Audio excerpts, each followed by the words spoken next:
everyone, and welcome to my channel. In today's video, I'll discuss how to do those small things that will take your leadership to the next level so that you can be more effective and produce better work outcomes. So if you want to know more about the strategies that I use to be a more effective leader, keep watching.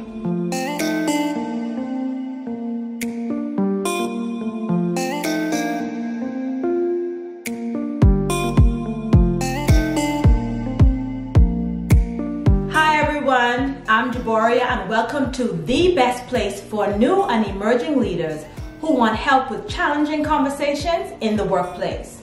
When it comes to this topic of developing effective leadership skills, many emerging leaders want to know where to start and what things they can do to specifically grow in this area, and that's absolutely normal. In this video, I'll provide you with 2 tips on how to make the shift from good to great leadership. And I'll also give you an example scenario of what those tips could look like when you put them into practice. So if you're interested in hearing more, go ahead and give this video a thumbs up and we'll move on. Before we move on to specific examples of what a good leader versus a bad leader could look like, let's talk about what my personal experience has been with what moves a new and emerging leader from good to great leadership. The thing to know is that it's really less about whether or not someone is a good leader or a bad leader, and more about if the person is an effective or an ineffective leader. The questions that come to mind when I think about evaluating effectiveness are: is the leader a good problem solver? Is the leader a visionary? Does the leader manage change well? Or does the leader manage performance in a way that produces desired outcomes? And the list goes on and on. Leadership effectiveness can be measured in many different ways, but it really boils down to whether or not the leader is able to accomplish the mission and the goals of the company while leading the team in a way that is positive and productive. Now let's be clear. What I'm talking about today are not the only factors that tie into effective leadership and encourage the shift from good leadership to great leadership. There are many thought leaders who have published a lot of information on the topic. But for today's purposes, so that this video won't be way too long, we're only discussing the basics of what you should consider when you're moving the needle in the transition from good leadership practices to great leadership practices. So now that we have that out of the way, let's move on. I've often found that good leaders do a good job of focusing on the immediate day-to-day operations while leading their teams to meet company objectives and achieve goals. Great leaders, meaning effective leaders, do all of those things as well, but they also focus on improving personal performance while maintaining a broader view of what needs to be accomplished. So, to put it simply, good leaders focus on maintaining daily performance standards as required, and they lead their teams well. However, great leaders do these things, and they also look at how their leadership impacts the company and the team while focusing on their own continued professional development. Now, there's nothing wrong with being a good leader who provides value to the company. What we're talking about are specific ways that you can work to improve your leadership skill set and stand out as a more effective leader. So that brings us to tip number 1. Tip number 1 is to develop good leadership habits.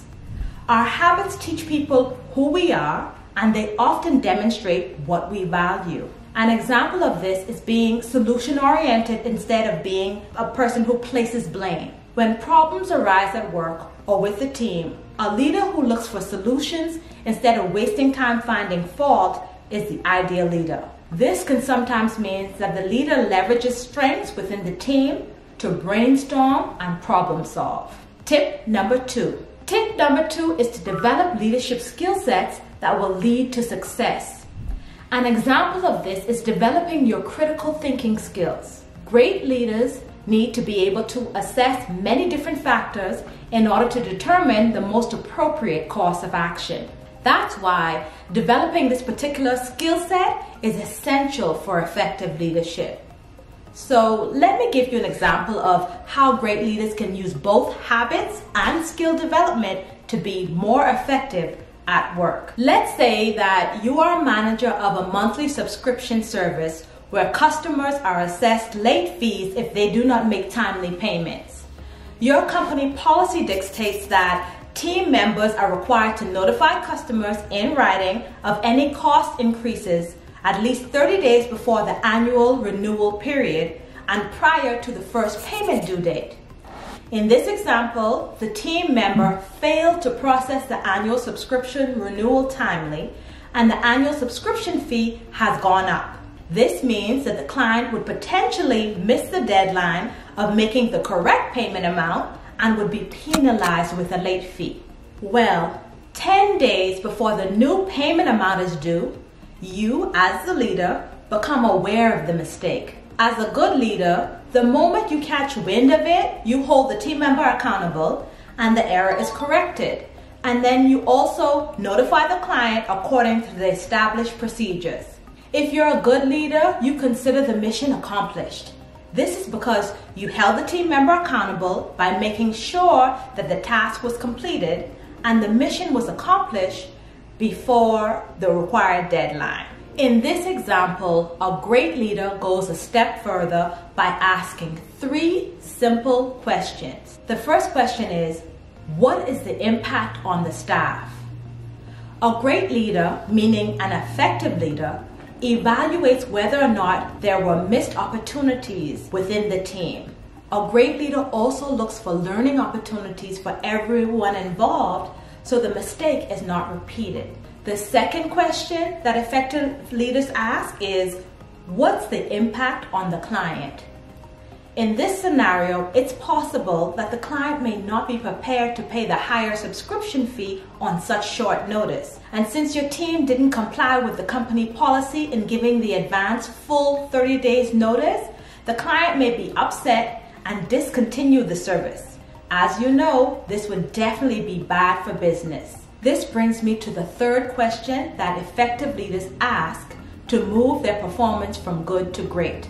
The question is, what's the potential impact to my company or to my organization?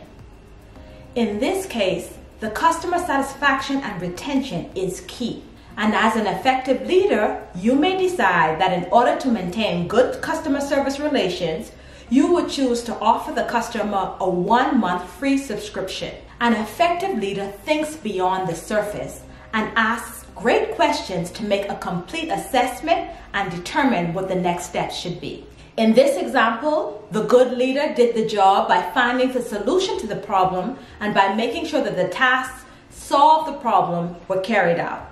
The great leader took it a step further. The key difference between the good and the great leader in this example is that the great leader demonstrated a specific attention to detail and an ability to adopt a more comprehensive perspective, meaning a broader view of the situation and what needed to be done. Asking the right questions allows an effective leader to make a more in-depth evaluation of the problem in order to ensure that all aspects have been covered. So, I know what you're probably thinking. You may ask, okay, Jeboria, you've given me a lot of information, so where do I start if I'm interested in learning more about how to make that shift in leadership? Here are a few things that I started to do when I wanted to learn more about what this means for me and how I can make the shift from being a good leader to a more effective leader. I started small with a few things that I could do quickly to begin learning more about how to be a more effective leader.